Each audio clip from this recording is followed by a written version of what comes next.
BioShock. Our motivations in games. Are they really ours? If you've played a first-person shooter before, you've probably done a fetch quest. A fetch quest is one that requires you to go somewhere, do something, or meet someone and bring them back to where you started. BioShock is, in essence, one big fetch quest. You were born to do great. BioShock starts with a crashing plane and you waking up in an ocean, then swimming to a lighthouse and being taken to an underwater city that is by no means Atlantis. You have a few memories of your family and a sense of urgency to escape this aquatic hell. Fortunately, as you reach the entrance to the city, an equally frantic Irishman named Atlas tells you that you'll need to kill to survive down here. Would you kindly, he says, would you kindly pick up that shortwave radio? I don't know how you survived that plane crash, but I've never been one to question Providence. He's informed you of some basic principles in the aquatic city of Rapture, and his every word is what drives you along. Simple enough, right? In Call of Duty Advanced Warfare, the player can be seen following a fellow soldier throughout the campaign, doing as he does to reach an end goal. There's no point in the entire campaign where you aren't given some form of task or objective without it being blatantly handed to you.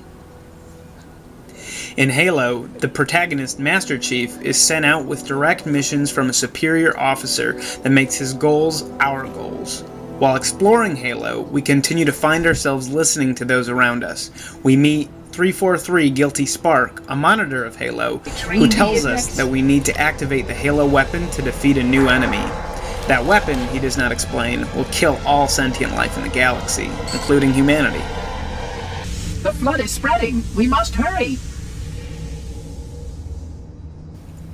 These games revolve around behaviorism. While playing, you are passive and responsive, figuring out the best ways to, in summary, kill the bad guys and complete your objective. Thanks, Satan. The reward for this is getting to go to the next level, learn some more about the plot, and of course kill more bad guys. The player coming into BioShock most likely has these preset assumptions of games and is classically conditioned to oblige to the objectives they are given. Thus, AAA games have been known to toy with the idea that we, as players, are mindless, choosing what we do and how we do it because that's what we're being told to do. Stay away from her, or it is you who will be shot next. Easy now, Doctor. He's just looking for a wee bit of Adam. Just enough to get by. I'll not have him hurt my It's a little trope, ones. and to this day, the Halo and Call of Duty franchises capitalize off it. BioShock applies this similar trope. Through the story, we're given a system of memories and ideas that we believe to be true. Would you kindly, our friendly Irish companion says, go to Ryan's office and kill the son of a bitch. Ryan, the creator of Rapture, is seen as bad, and we are seen as good.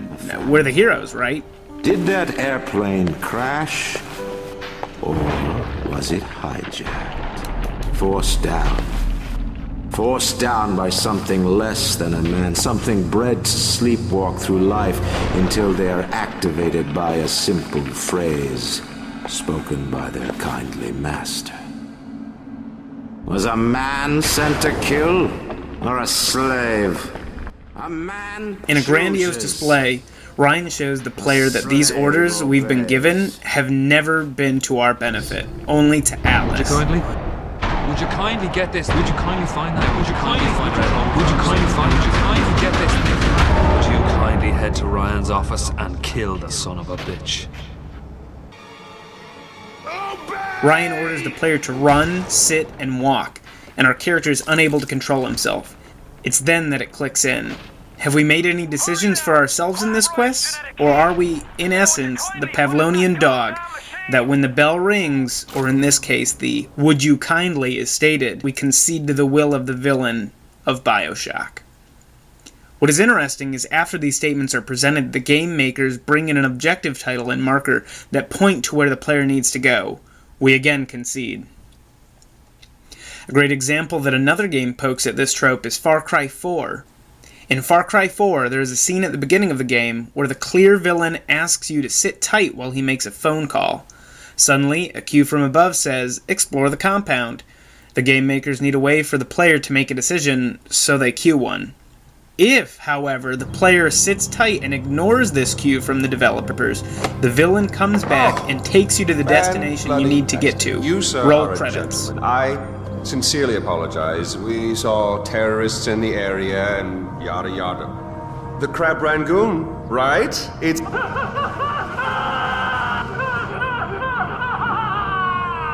fabulous. Well, come on. So why is this a problem? It makes for weak games. In the moment after you're forced to kill Ryan, the game gives control back to the player, or asks you, kindly, to override the self-destruct sequence Ryan started. The player now knows Atlas is misusing them, but it is too late. The player must actually override the system to continue to get the reward, which is continuing the story. As Nellis says, as a corollary to Atlas's aid, the game features text directions that appear at the beginning of a new objective.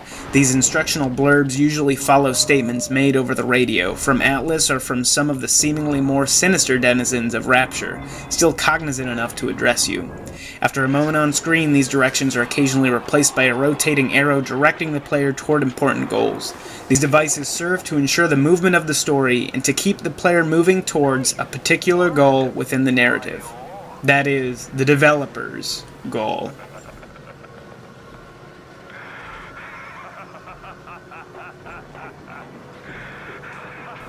In a way, Nellis says these instructions are the closest approximations of Jack's, our main character, acknowledgement of his goals, accepted through the actions of the player.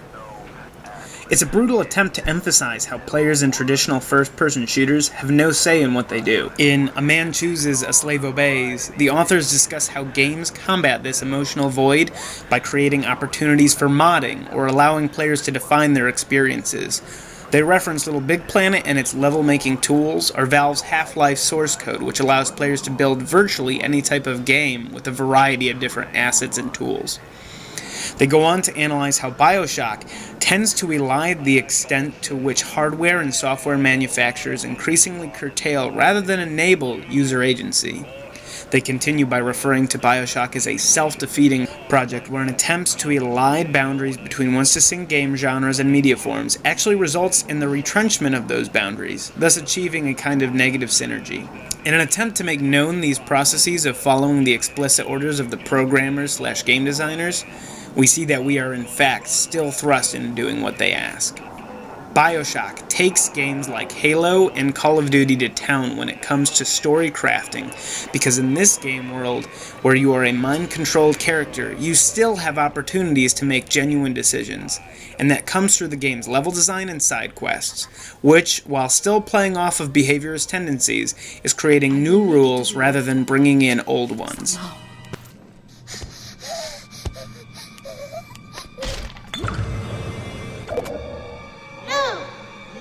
Superpowers are found throughout Rapture, and to increase their strength, one must procure a substance known as Atom.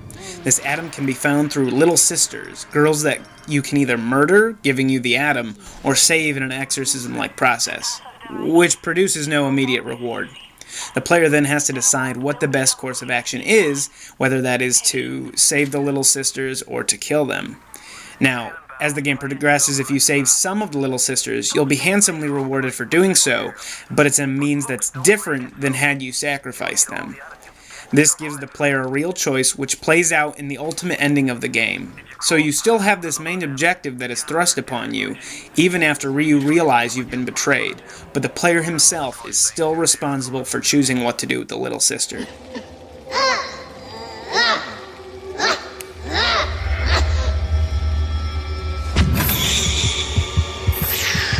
Nellis elaborates that because of this decision-making, BioShock becomes a game that can only be experienced in an interactive medium.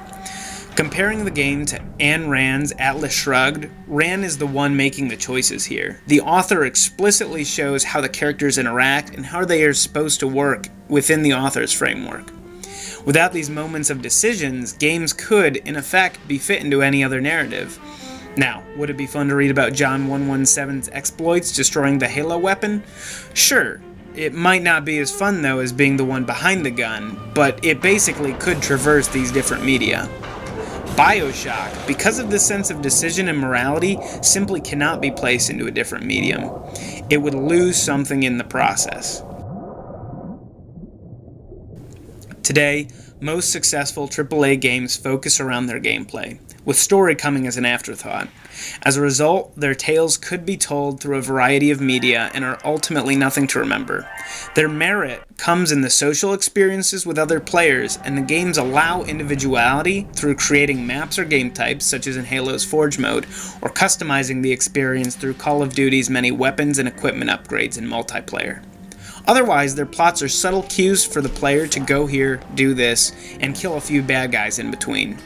It is a formulaic 6-hour fetch quest. BioShock, however, could not be appropriately replicated in any other media. Its story is confined to using subtle clues to explain that players are being dragged through plots of similar first-person shooters, but also allows genuine player engagement and interaction in how the plot concludes. Thus, my hope is that games will further develop a sense of player urgency that goes above and beyond cues from other characters or the game makers themselves. A man sent to kill, or a slave? A man chooses. A slave obeys. Come in. Stop, would you kindly? Would you kindly? Powerful phrase. Familiar phrase. Would you kindly? Would you kindly get this? Would you kindly find that? Would you kindly find that? Would you kindly find? Would you kindly get this? Would you kindly head to Ryan's office and kill the son of a bitch?